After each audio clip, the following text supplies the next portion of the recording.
The much anticipated Canon 135mm prime is confirmed to be coming this year.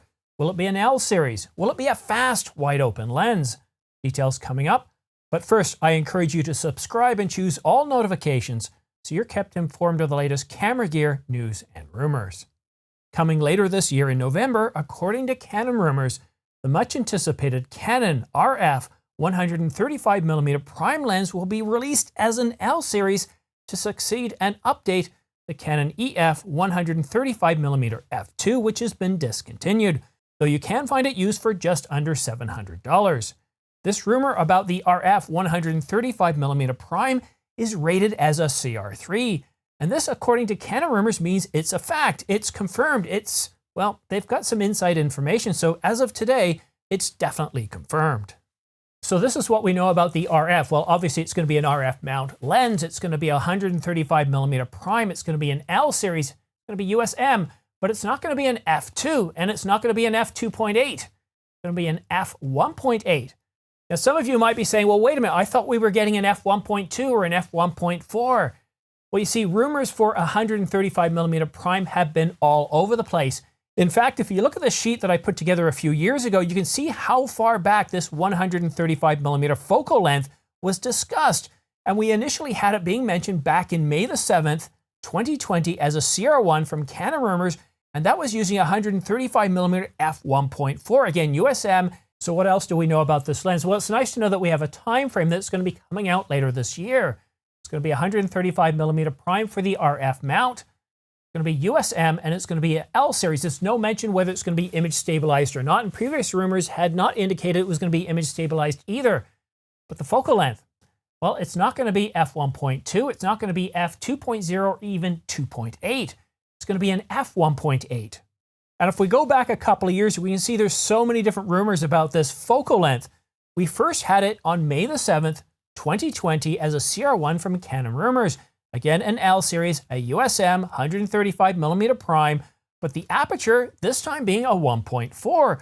And we can also see from September of that same year, 2020, another CR1, only this time being a zoom lens with a 70-135 f2 USM. And of course, since then, we've had other rumors of the 135mm prime coming in different apertures. I want you to take a closer look at this list. Look at the date they were mentioned. These are all going back to 2020 and 2019. And now take a look at the source. CR, CR1, CR1, CR2 is in there, but most of these are really untrusted, unverified, unvalidated rumors of lenses that might be coming out sometime in the near future. So because most of these are untrusted, unvalidated, they're coming as a CR1 or a CR0, I stopped covering them. I got tired of putting out videos about lenses that, well, it was more or less somebody dreaming about it. It would maybe a patent, but there wasn't a whole lot of information there to really consider them trustworthy. And I stopped putting them out there because I get a lot of questions and I'd say, yeah, we haven't heard anything about this lens for a year or 2 years or as many as 3 years. But when I see a lens, especially a 135mm prime, a prime that succeeds and updates the EF 135mm lens, a lens that's been discontinued, yeah, I'm very excited. And when I see it as a CR3, and according to Canon rumors, which has a very good track record of anything that they stamp a CR3 on, as considering this fact. Now, I know what you're thinking. Well, this is a rumor. How could it be fact? I can't tell you what's going on behind the scenes at Canon rumors, but when they put something as a CR3, that means they have some internal sources. They got information from somewhere, and they know that as of this date, this is true.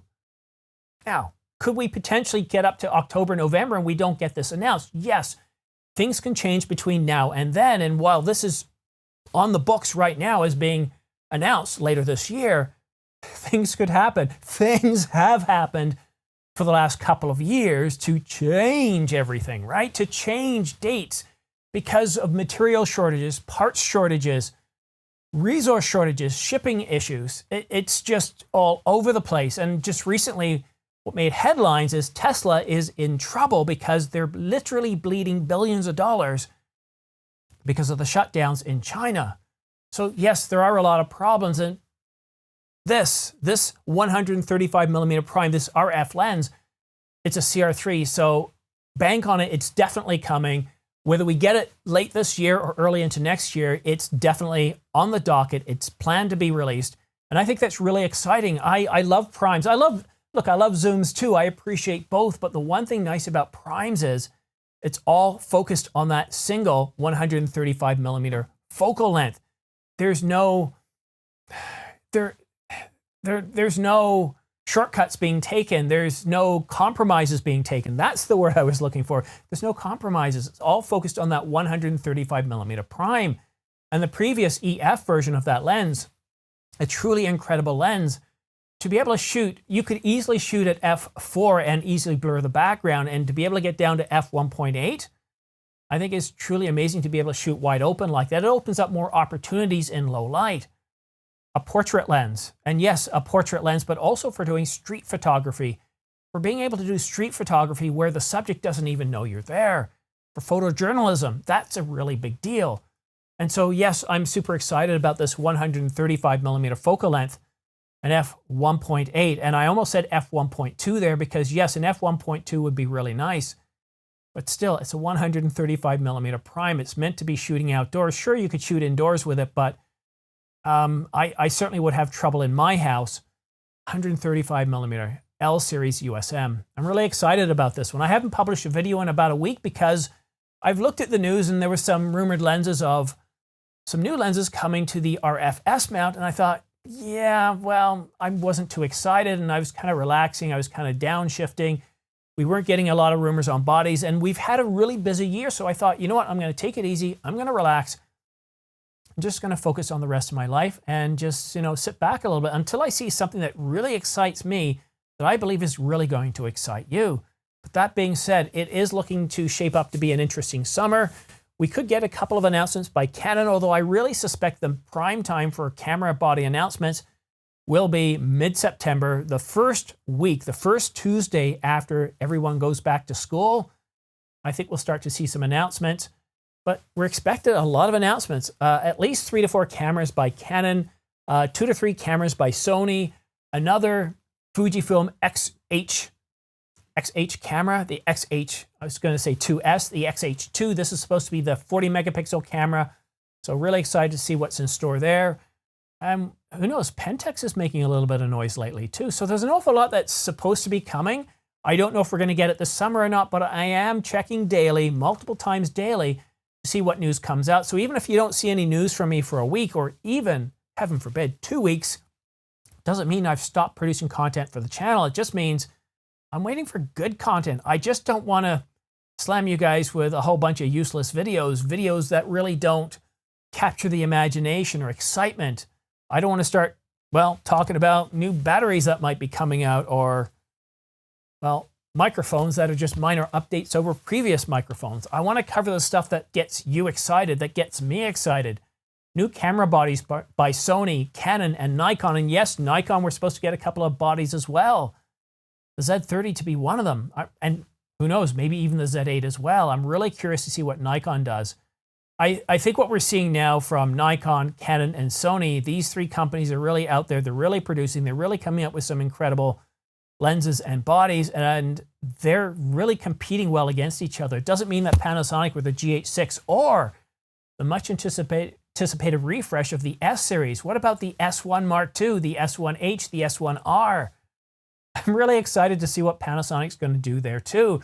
And since back early this year when they said, yes, we understand that the market does want some sort of phase detect autofocus system, a more reliable system, well, maybe they're going to start focusing on that. And I really do hope that Panasonic, their Lumix division, is really serious about the new S series having phase detect autofocus. If you want a Panasonic, you know how good they are. You know how terrific they are as video cameras. But you see, the real key is getting that information out to the rest of the market, because what always happens whenever you talk about the capabilities of the camera to somebody else, they invariably ask about the autofocus system or the articles they've read about it. And if we can finally get to a point where that is no longer a topic, won't that be nice? To no longer have that as an issue. And it's time has certainly come. Contrast detect autofocus systems are very rarely used unless it's just in stills mode in certain cameras, but phase detect or some sort of phase detect autofocus system, I think it's not I think.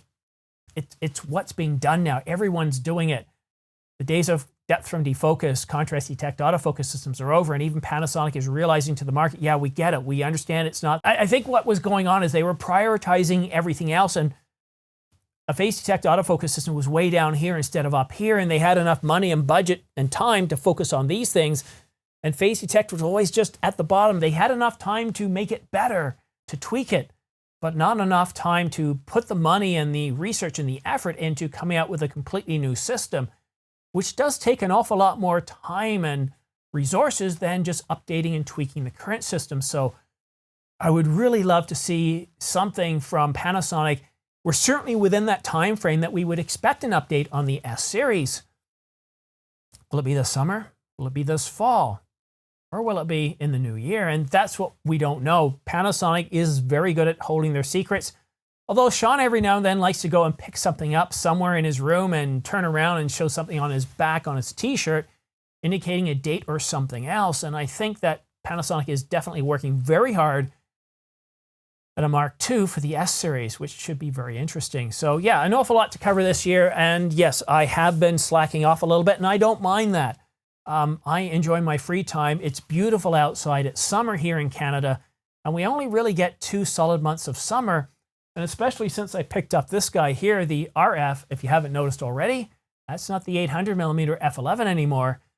I've upgraded to the RF 100 to 500mm L series USM lens, and yeah, the f4.5 to 7.1. Yeah, I only got out to shoot once with it because since then the weather's been terrible. So I really am hoping for a cool day where I can get out there early in the morning and capture wildlife with it, because I find that the best time to capture wildlife is really early in the morning, especially where I live, because once the humans wake up and get out there, kind of wildlife kind of pulls away a little bit, and then later on in the day, I just don't feel like getting out there. But wow, I have really gone off on a rant here. I hope you enjoyed this video. I thank you so much for watching. But one other thing too, don't forget to hit that subscribe button. Maybe you've been watching this channel for a year or two, but if you do subscribe, make sure you also hit all notifications. So that way when I publish a new video like this one here, you get notified by YouTube, so you get to, well, stay up to date on the latest camera news and rumors. But that's it for now. Thank you so much for watching. We'll see you again soon.